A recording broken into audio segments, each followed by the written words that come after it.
respond to the questions and the interpellation of the good senator, my fellow Kapampangan, my kabalin, Senator Macoleta. Thank you, Mr. President. I'd like to thank my colleague from the gentleman from Pampanga and Quezon City for having readily accepted questions from this representation. Mr. President, in the sponsorship speech of the Honorable Senator from Pampanga and Quezon City, he said that the resolution will signal our resolve to prevent China from claiming 500,000 square kilometers of our exclusive economic zone. I'd like to ask the gentleman, Mr. President, where did he get his data of 500,000 square kilometers? Yes, Mr. President, the data was taken from the computations based on the Philippines 200 nautical miles exclusive economic zone, Mr. President, and juxtaposed with the claim of the of China in the 10-dash line, wherein about 90% of the West Philippine Sea, South China Sea, is being claimed by them.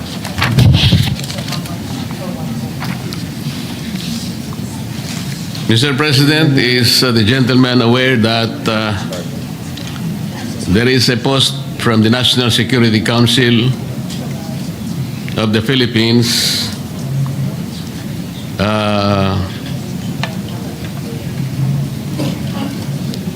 saying that our West Philippine Sea is approximately 381,000 square kilometers?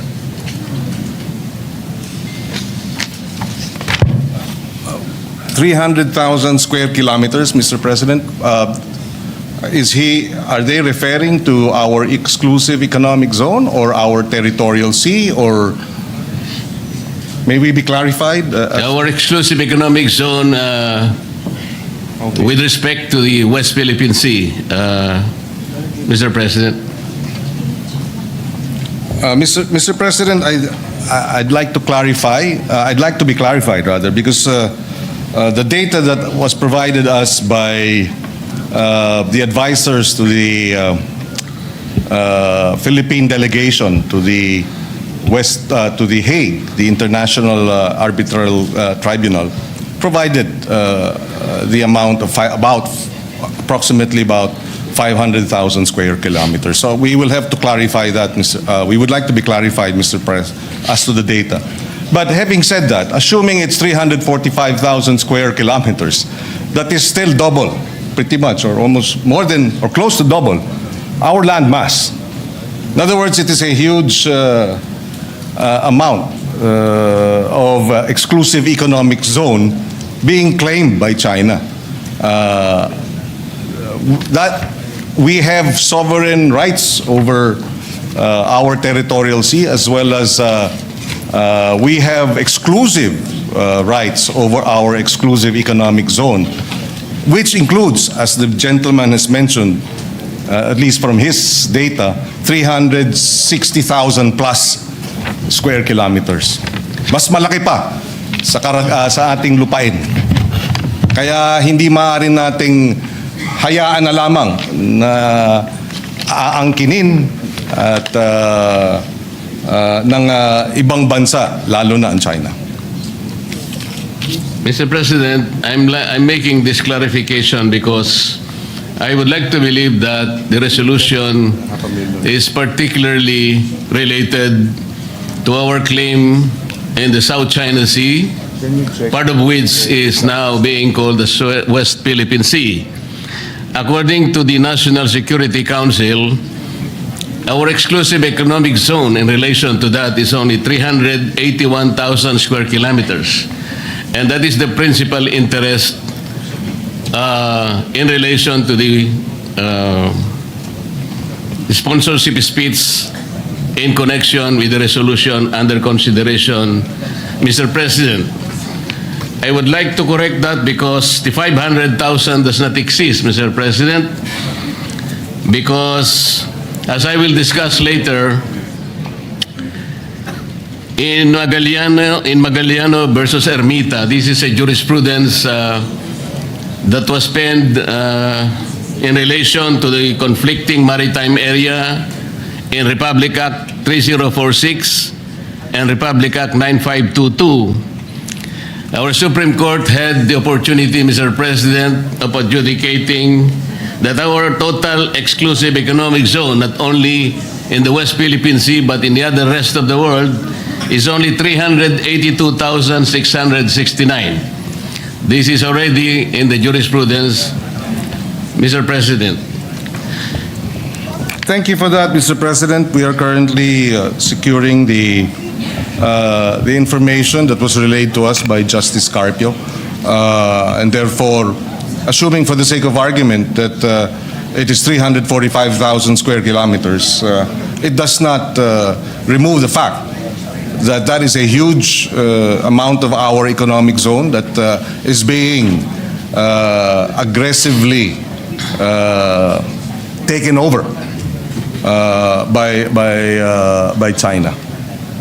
The only reason, Mr. President, that I'm trying to specify the exact area of our exclusive economic zone, because the next question is, would the Honorable Senator agree that in law a claim to land or waters must be defined by metes and bounds?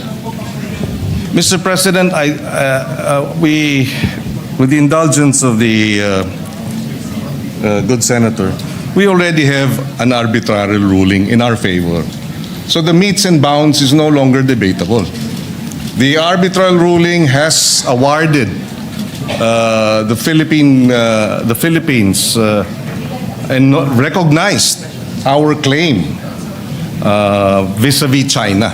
It has rejected China's 9-line, 10-line claim and has upheld the Philippines' position that what China is doing within the exclusive economic zone of the Philippines is illegal. And therefore, the debate as to whether there are metes and bounds is moot. We can debate until kingdom come, but that will not change the arbitral ruling in our favor, Mr. President. That is not entirely correct, Mr. President, and I beg to disagree. The reason why I'm asking the gentleman for the metes and bounds to our claim on our maritime rights is because until today, I would like to believe that there has not been any specific computation or coordinates of the West Philippine Sea. I'd like to ask if is the limit of our exclusive economic zone is specifically the 200 nautical miles from our archipelagic baseline, or is it provided under Administrative Order Number 29, the westernmost boundary of the Calayan Island Group, as defined under Presidential Decree 5096, or is it defined under Republic Act 9522 of 2009, or Republic Act number 12064 of 2024? The question, Mr. President, is very significant because we would like to specifically determine the extent of our West Philippine Sea. Because if we are unable to do that, baka mahirapan po tayong ipagtanggol hanggang saan ang sa atin. So can we at least have an answer? Mr. President, hindi na natin kailangang ipagtanggol ang nasa atin. Napagpasahan na ng International Arbitral Tribunal. There is nothing to defend. It has been resolved in our favor.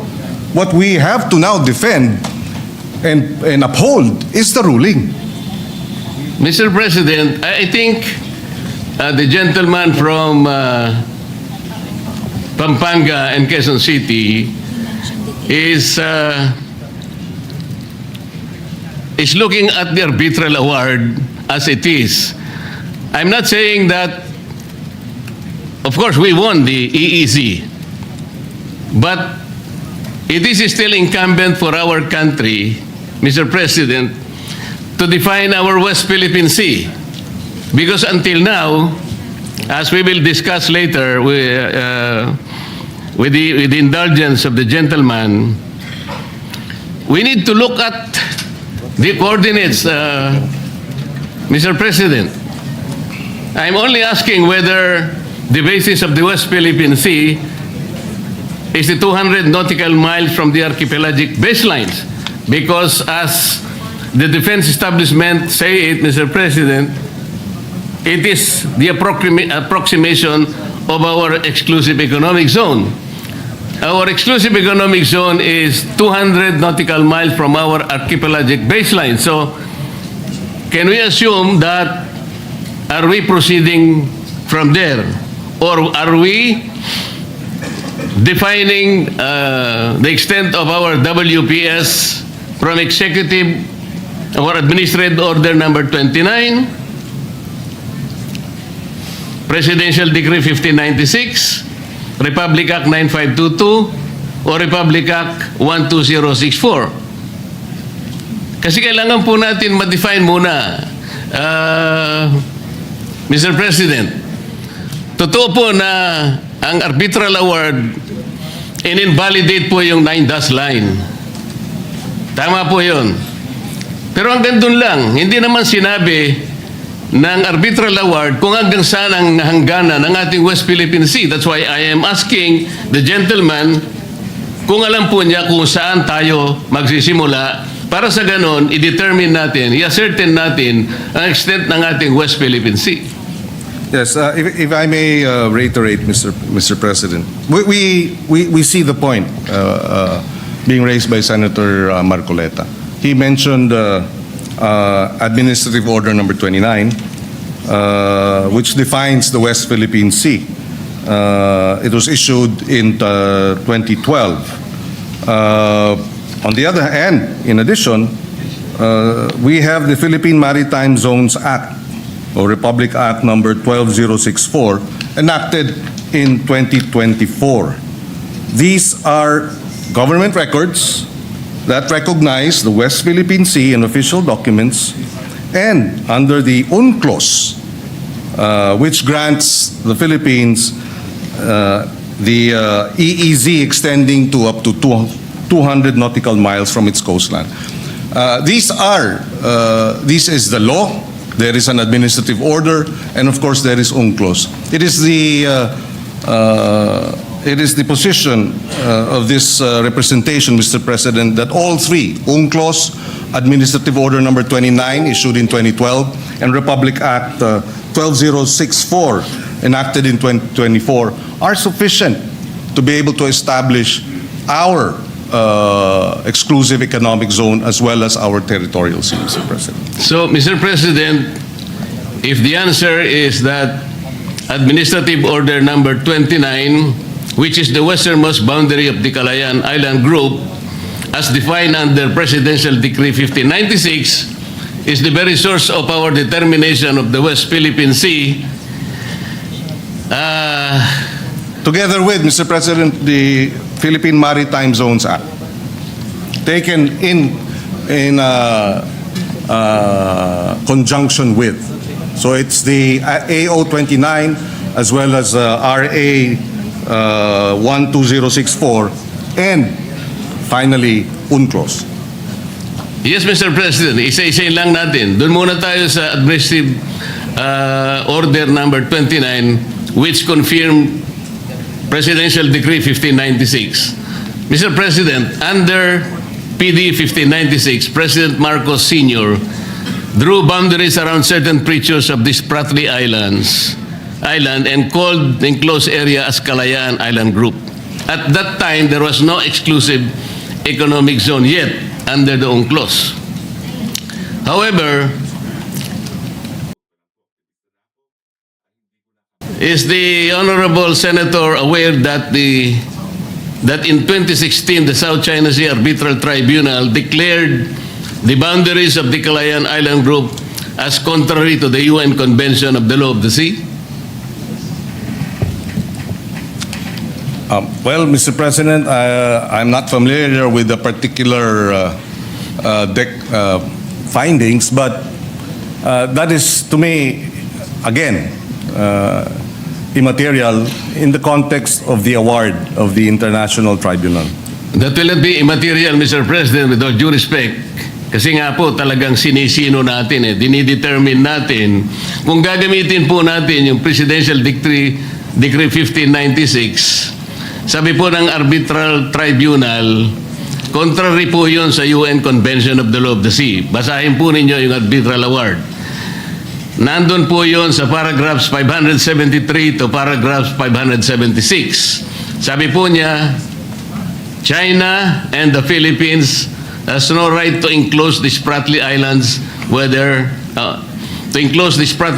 the system of archipelagic or straight baselines, as though there is a single group islands or an offshore archipelago. Yun po yung sinabi.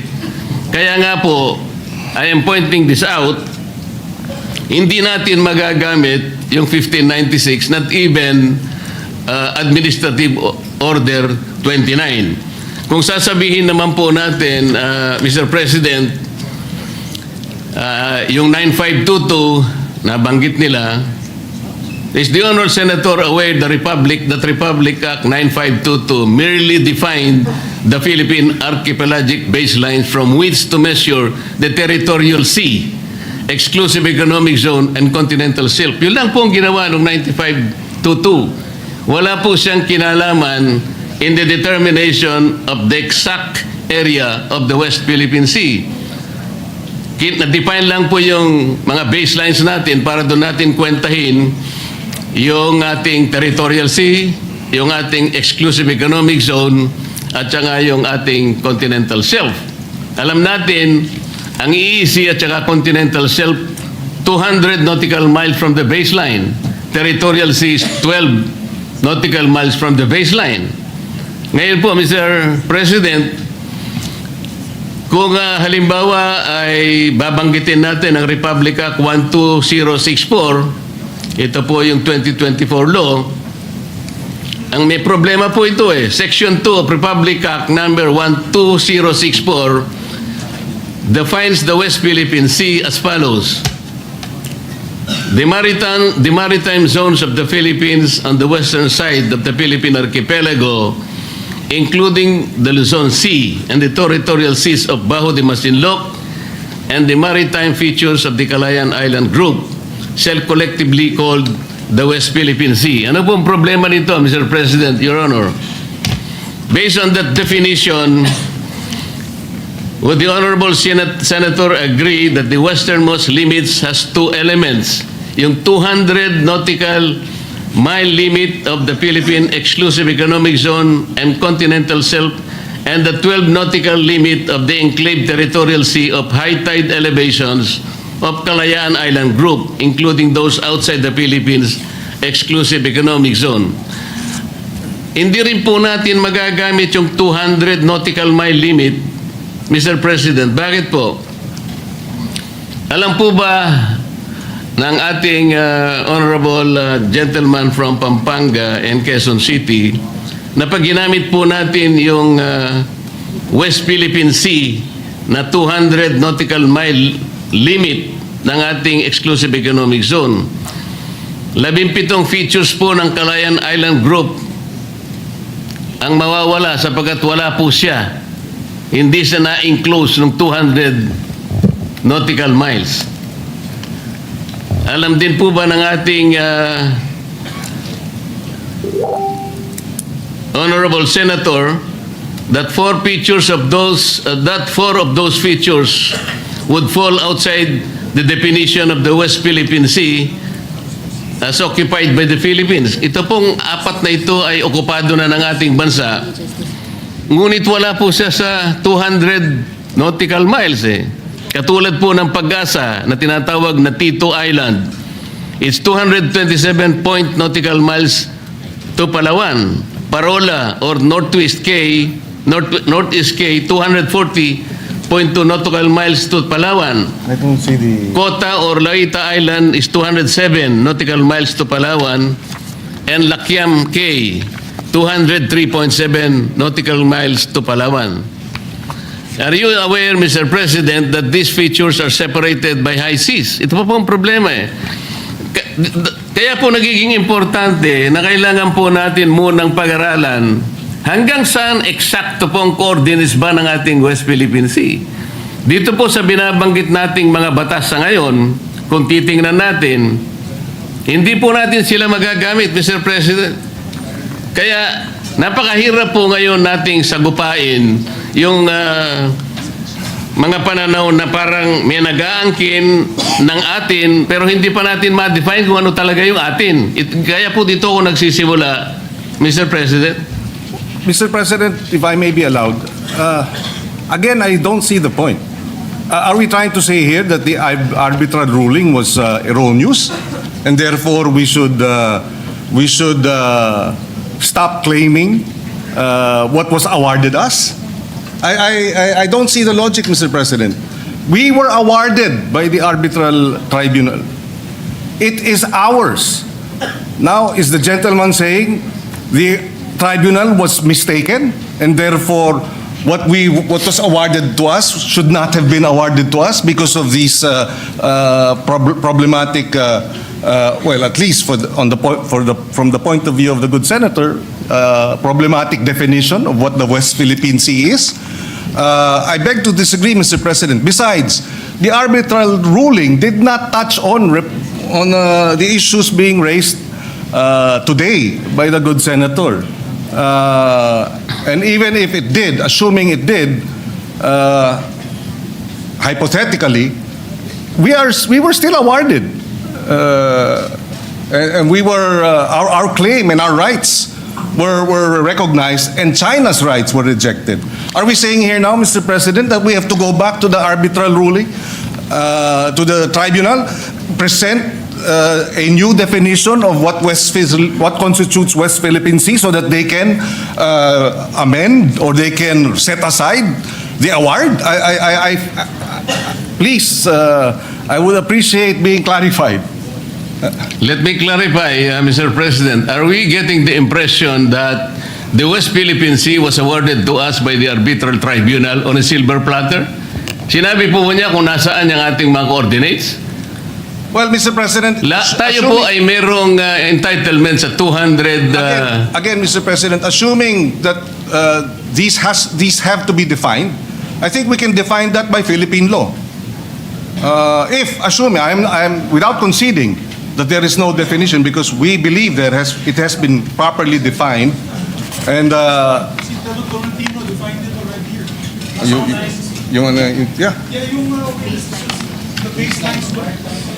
The maritime base, we were not in the Senate then, but Yeah, both of you were not the Senate, but we already discussed it. We had the big billboard here.